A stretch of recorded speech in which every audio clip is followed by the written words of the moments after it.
Mr. President, His Excellency, Your Honors, distinguished guests, and ladies and gentlemen, good afternoon.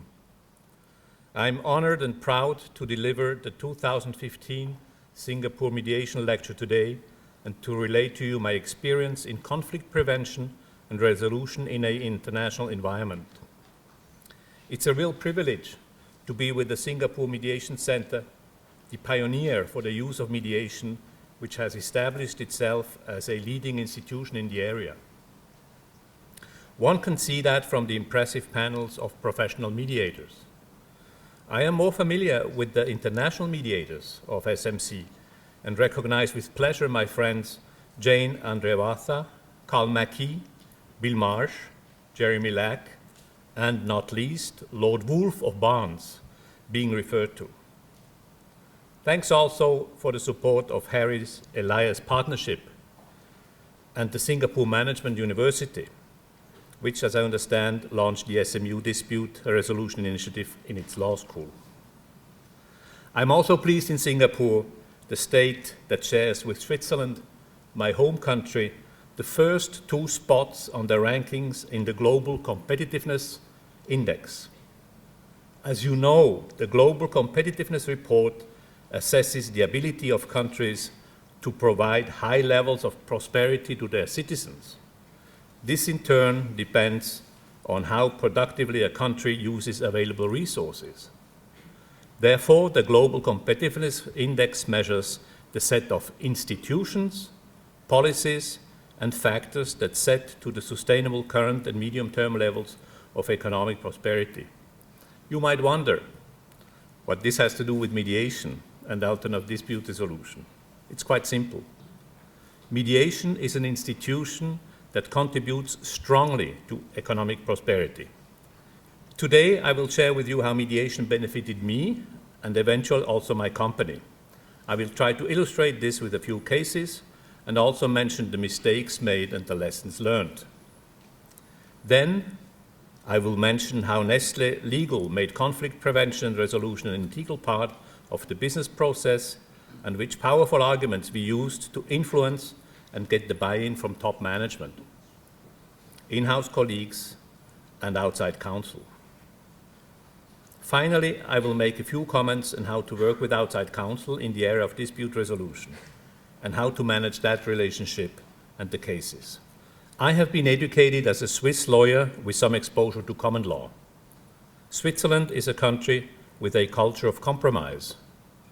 Already, you have to deal in my country with 4 distinctive regions, and in each region a different language is spoken.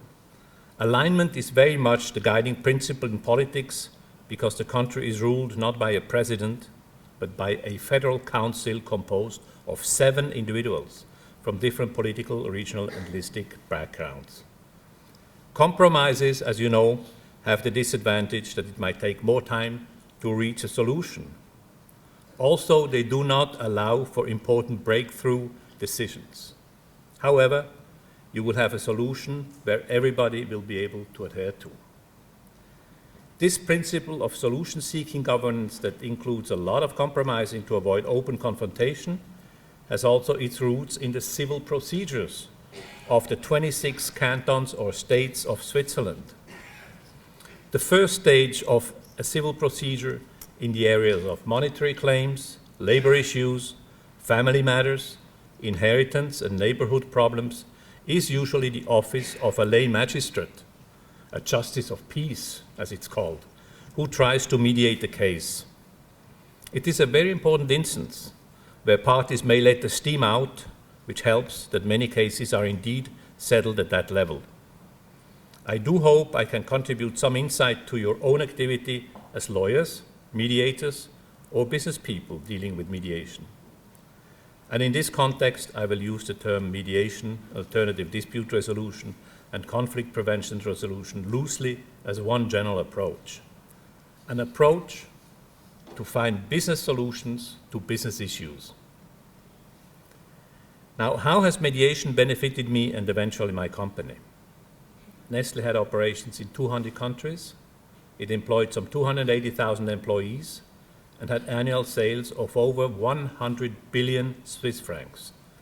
The organization was strongly decentralized, and a lot of decision power was delegated to the local operations, which makes a lot of sense, because local consumers were the customers of the company, and one has to be able to take decisions rapidly where the action takes place. Nestlé was and is not a litigious company.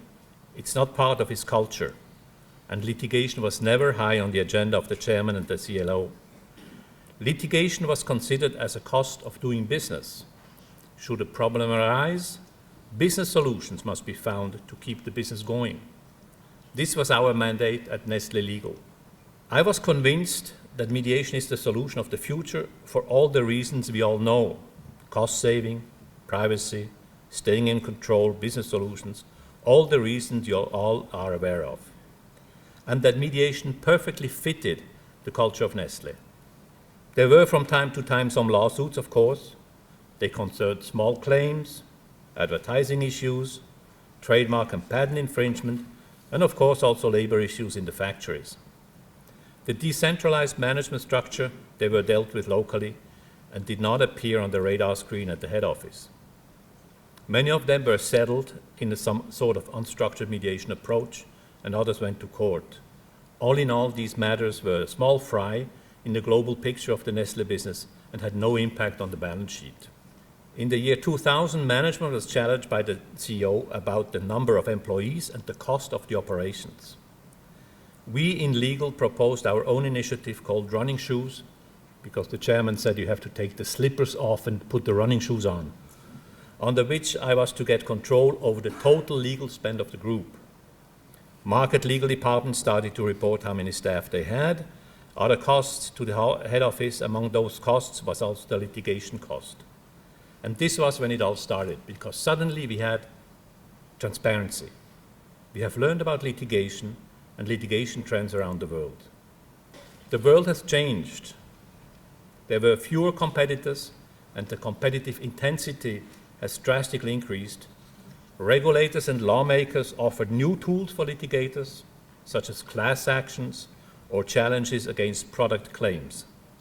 This was the perfect occasion to start building up a mediation culture in Nestlé Legal and the company.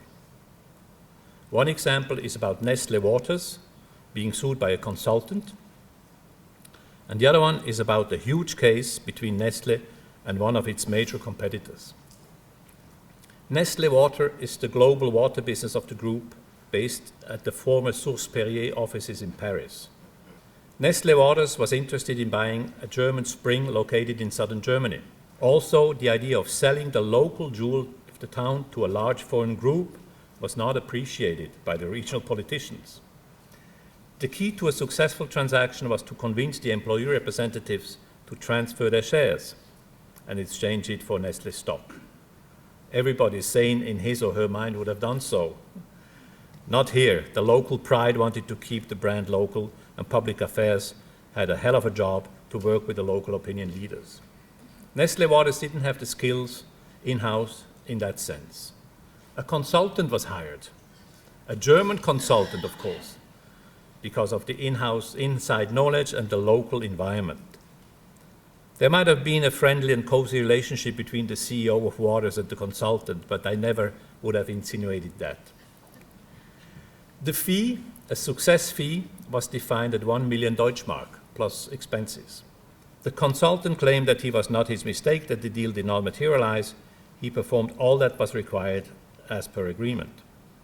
However, in his submission to the court, he was unable to demonstrate that he indeed was successful in doing everything needed.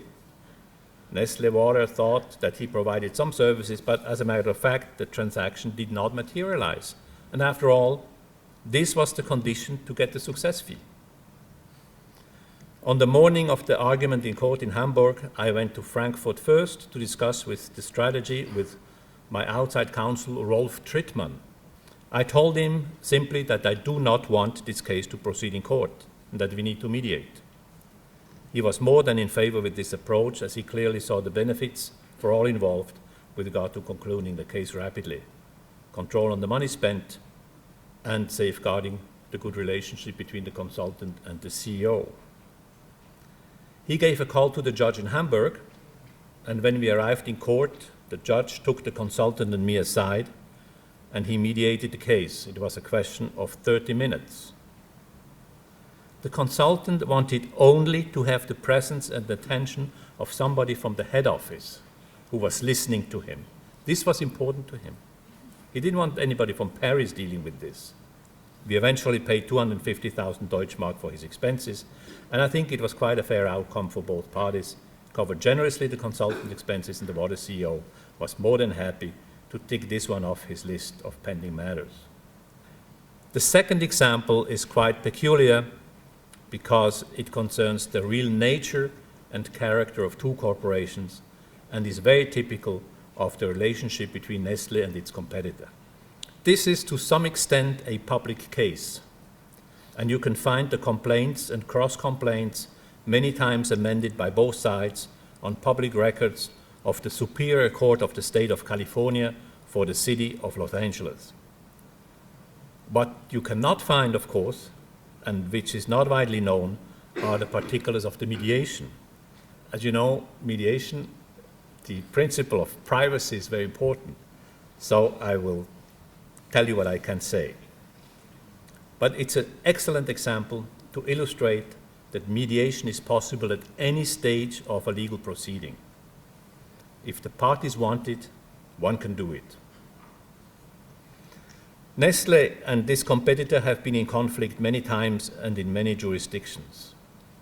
On the other hand, we were both fighting together regulators and lawmakers, which in our eyes wanted to exercise too much control over industry and kill our business. Now this is the story. It's a story about theft of trade secrets. A packaging development manager who was employed by our competitor accepted a position at Nestlé. The manager, before giving notice to the competitor that he's leaving, he took 16 boxes of confidential and proprietary research material with him and stored it in the boxes in the garage of his home.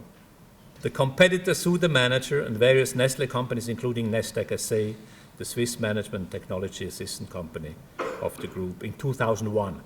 Nestlé sometimes later filed a cross-complaint against the competitor, also for trade secret misappropriation and unfair competition, a territory that was already well prepared by the competitor.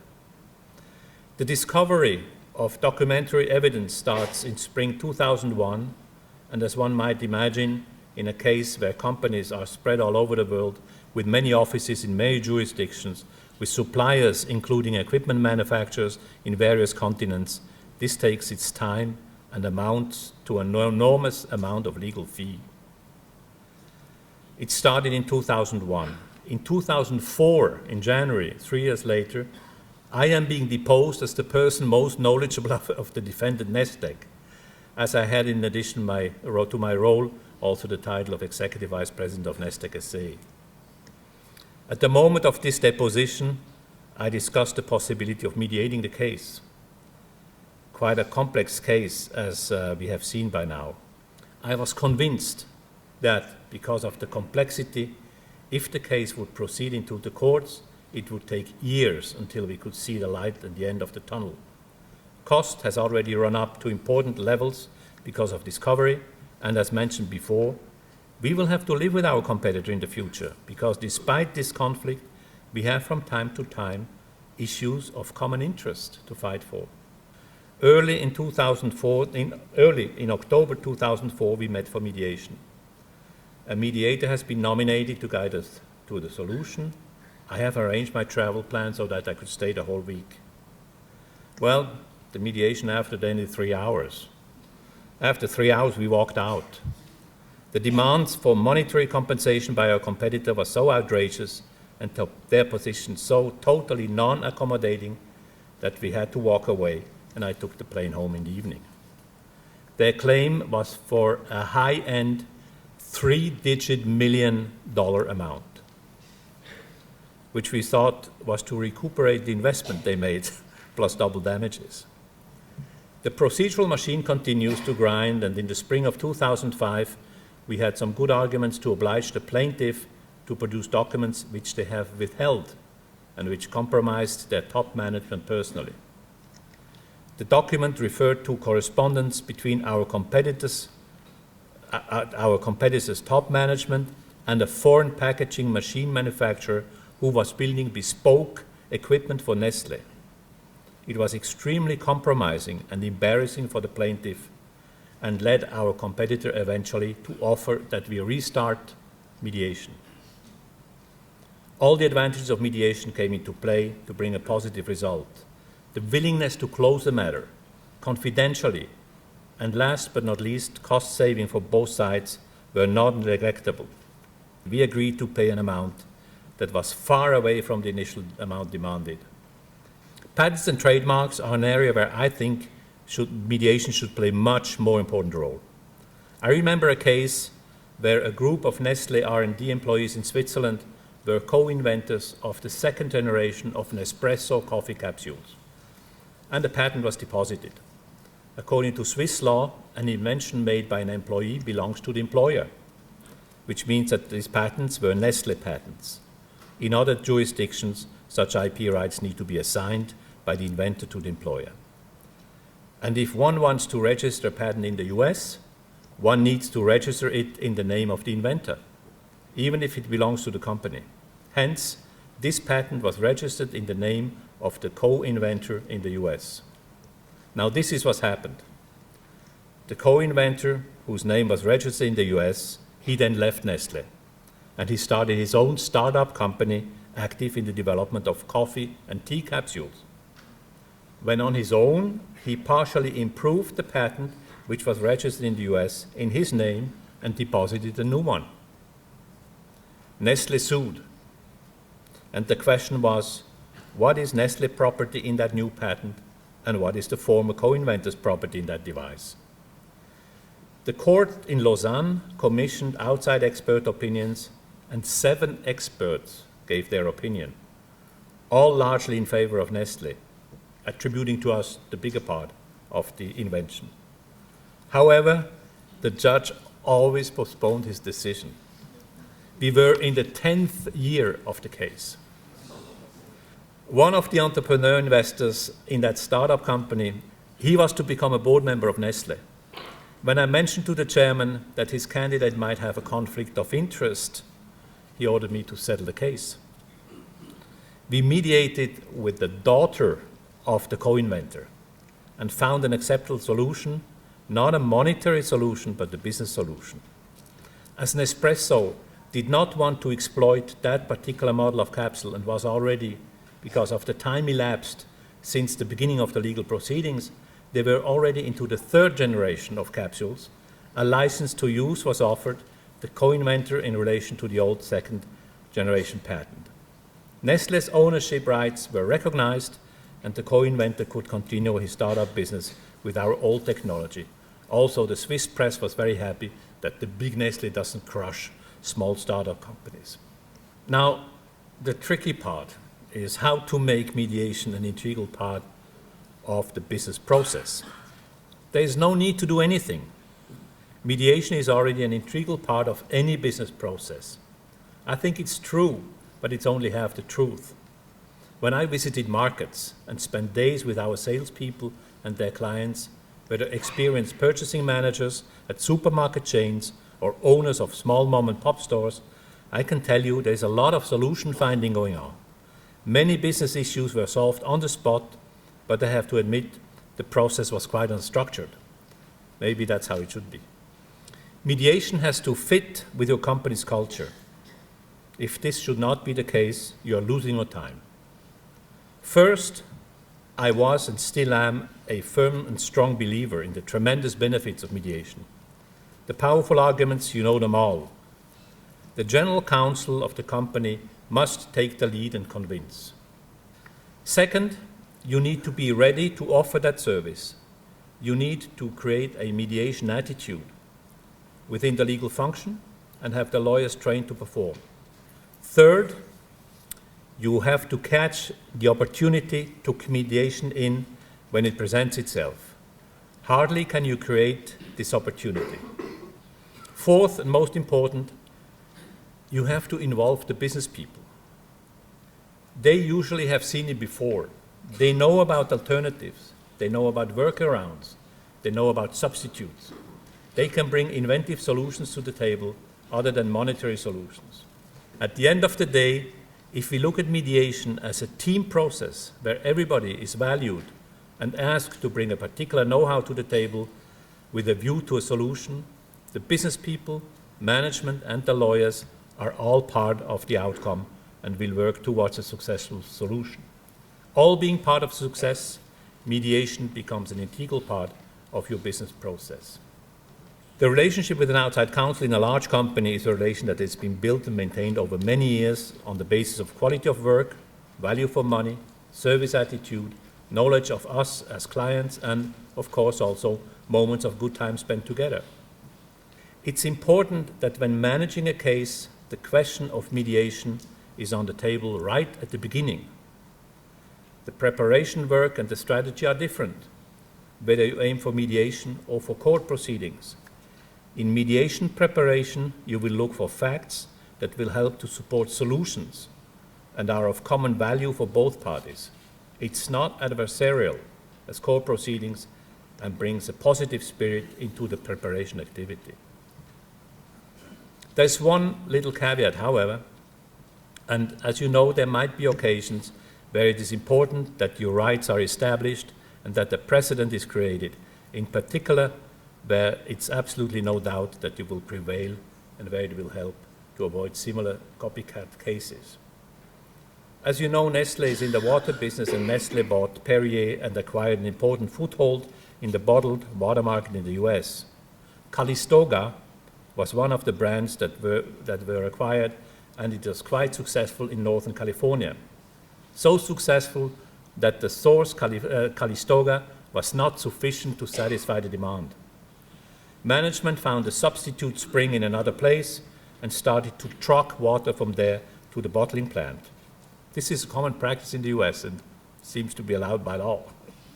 What management omitted, though, was the mention on the product indicating that the waters come from different sources, not only from Calistoga. In a class actions, consumers who saw the trucks coming and going claimed that Nestlé Waters falsely advertises the water, while it contains water from other sources than Calistoga. The case was settled in mediation. The description of the product was changed, and the consumers were compensated with coupons to buy Calistoga bottled water at a discount. The result of this settlement was that soon later, another class action lawsuit was filed by consumers in Connecticut, claiming that Poland Springs falsely advertises its pristine spring water found deep in the woods of Maine. Same pattern as in Calistoga, maybe even the same class action law firm. Would the outcome have been different with the court decisions in the Calistoga case? Which water would be the next one to be sued on a new class? Ozarka, Ice Mountain, Zephyr Hills, Deer Park, all Nestlé water brands and potential targets.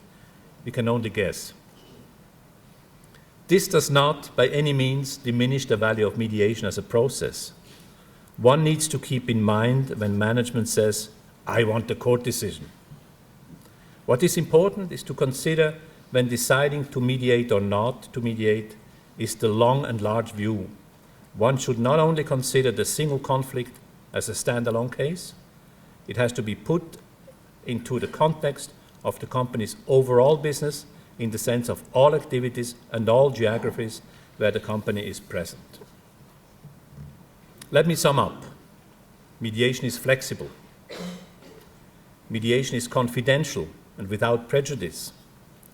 Mediation gives you control of the decision to settle. Mediation is voluntary. Mediation settlements are legally binding.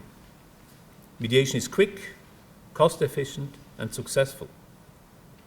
Mediation can maintain business relationship, and mediation is informal. A wide variety of settlements can be achieved.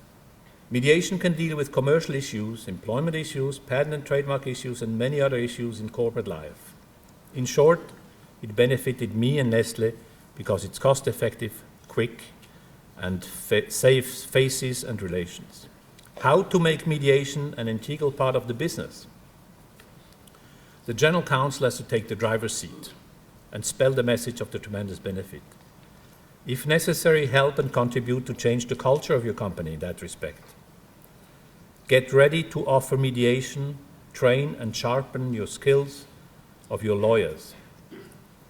Carpe diem, catch an opportunity to apply mediation and don't let it go if you have it. Involve business people. They will bring solutions. And take off your lawyer's hat and become a solution provider. You're not here to practice law. Make sure the good stories are spread around your company, if possible from the top. And translate your conviction into action. Take the lead. And with regard to outside counsel, consider outside counsel to be an extension of your legal department. They're part of you. Share the company's life with outside counsel. Choose law firms with a mediation practice. And don't forget, you as corporate in-house counsels, you are in charge. You manage outside counsel. You control. Put mediation on the table right at the beginning of the case. The mediation process, as you've heard, is different to any legal process. Outside counsel also, he plays a different role in mediation. From advocate and controller, he becomes an advisor and a supporter. Outside counsel advises in mediation like in a commercial negotiation. Outside counsel does not dominate the mediation with legal issues. Send him away if he does. But, of course, he has to assess throughout the mediation the legal position, which he does in a different place than where it mediated. Your strategy and tactic is different when litigating or when mediating. And do not forget, one can mediate at any stage before and during proceedings. Abraham Lincoln, who was a successful attorney before he became the 16th President of the United States, he said, "Discourage litigation. Persuade your neighbors to compromise whenever you can. As a peacemaker, the lawyer has superior opportunity of being a good man." Thank you for your presence. Thank you for your listening.